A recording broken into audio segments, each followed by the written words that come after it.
Buyers, little inventory, and skyrocketing prices. But new research by Porch, which studies and services all things home, shows that half of the American population is doing better at buying than the other, and it's not the half that you might think. Single women right here in Sacramento are on top when it comes to the gender home ownership gap, as is the situation nationally. Here to talk with me about that and where we are at this moment in the local housing market is broker and agent Key Matthews of Matthews and Company Realty. Good morning to you. Good morning.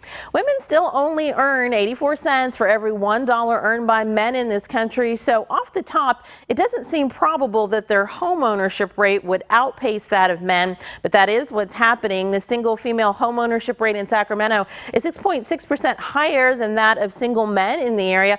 What do you see among the potential buyers coming to you right now?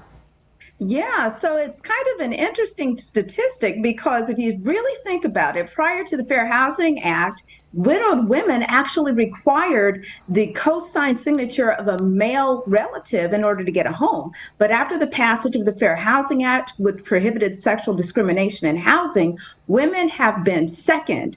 Single women have been second in home ownership purchases next to married couples, which is amazing.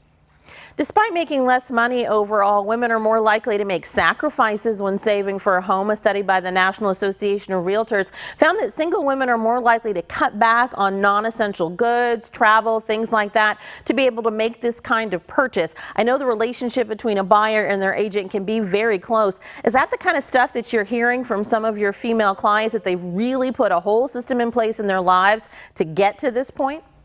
Yeah, absolutely. And when you think about it, it actually does make sense, practical sense, because women are traditionally the homemakers. And so they do the things necessary to cut back on the spending. They'll be first to create the budgets necessary. And with that, that gives them that upper advantage. They're okay with making that sacrifice, as you said, which then leads them into home ownership. The last time we visited about the state of the local housing market was back in November. What is the biggest difference that you see between then and now? That it is turning into a buyer's market. So, and along with the statistic that you're saying, this gap between men and women, so it's been large over the years and it's now decreasing. So men are starting to catch up. So ladies, if you want to stay ahead of the curve, it's turning into a buyer's market. Spread that gap between men and women. Well, as you've been talking about, the median sales price here that single men and women are buying is the same, $350,000. The whole housing scene has not been great for buyers overall, as we've talked about the last 2 years.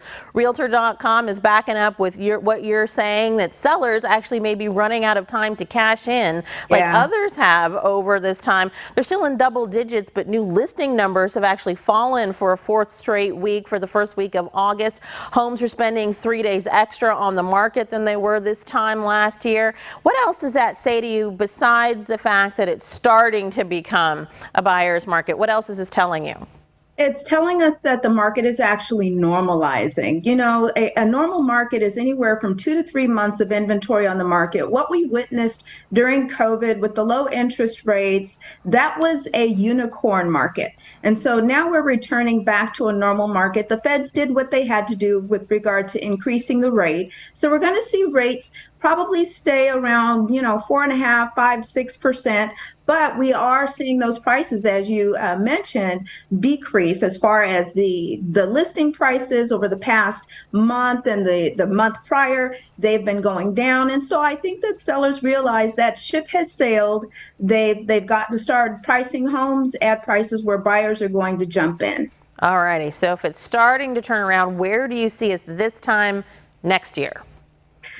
I don't want to say I have a crystal ball, but I do tell my buyers, if it's right for you, if your finances and your budget line up, pull the trigger. It is definitely time to prepare for home ownership over these next coming years. I'll say that. All righty. Okay. And we'll check back in, of course, with that crystal ball to see exactly where we are, because you always do seem to have your pulse on what's going in on the housing market. Thank you so much. Thank you. We appreciate you. Now let's